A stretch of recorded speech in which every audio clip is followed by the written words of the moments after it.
শ্রমবাজার উন্মুক্ত সহ অবৈধ অভিবাসীদের বৈধ করতে মালয়েশিয়া সরকারের প্রতি আহ্বান জানিয়েছেন প্রধানমন্ত্রী তারেক রহমান। সকালে মালয়েশিয়ায় প্রধানমন্ত্রী আনোয়ার ইব্রাহিমের সঙ্গে দ্বিপাক্ষিক বৈঠক শেষে যৌথ ব্রিফিংয়ে এই আহ্বান জানান প্রধানমন্ত্রী। বৈঠকে দ্বিপাক্ষিক মুক্ত বাণিজ্য চুক্তি এবং আঞ্চলিক নিরাপত্তার মতো গুরুত্বপূর্ণ বিষয় নিয়ে আলোচনা হয়। প্রধানমন্ত্রীর এই সফরে সংস্কৃতি বিষয়ক সমঝোতা স্মারক সই ও দুটি নোট বিনিময় হয়। বিস্তারিত মনিরুজ্জামানের রিপোর্টে।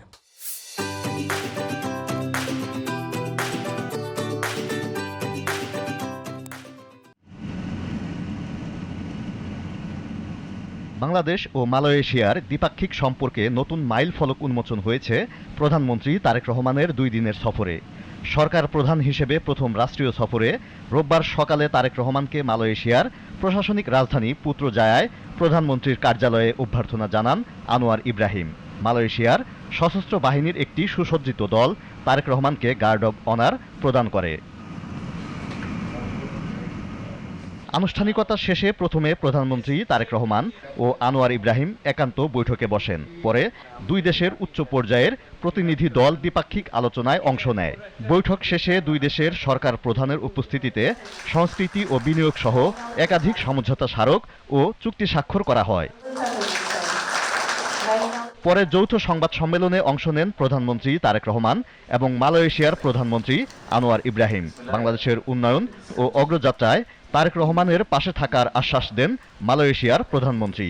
I look forward to very much in terms of this personal relations and also to benefit both our great countries.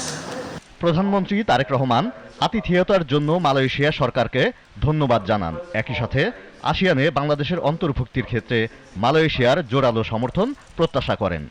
Our discussions cover ICT, energy infrastructure, manpower, halal industry, agro-processing industries, education, skill development, defense, digital economy, semiconductor, and other high-value sectors. We also discussed regional cooperation. Bangladesh seeks closer engagement with ASEAN and aspires to become an ASEAN sectoral dialogue partner.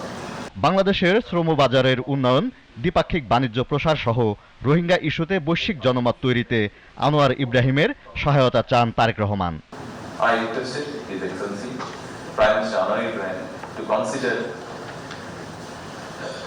recruiting more Bangladeshi workers as well as to open the labour market as soon as possible. I also raised issues relating to regularization of illegal workers and repatriation of the detained Bangladeshi, if possible. Thank Malaysia for its continued support for their safe, dignified and sustainable repatriation to Myanmar. মালয়েশিয়ার সফর শেষ করে সোমবার রাতেই 4 দিনের সরকারি সফরে সরাসরি চীন যাবেন প্রধানমন্ত্রী তারেক রহমান।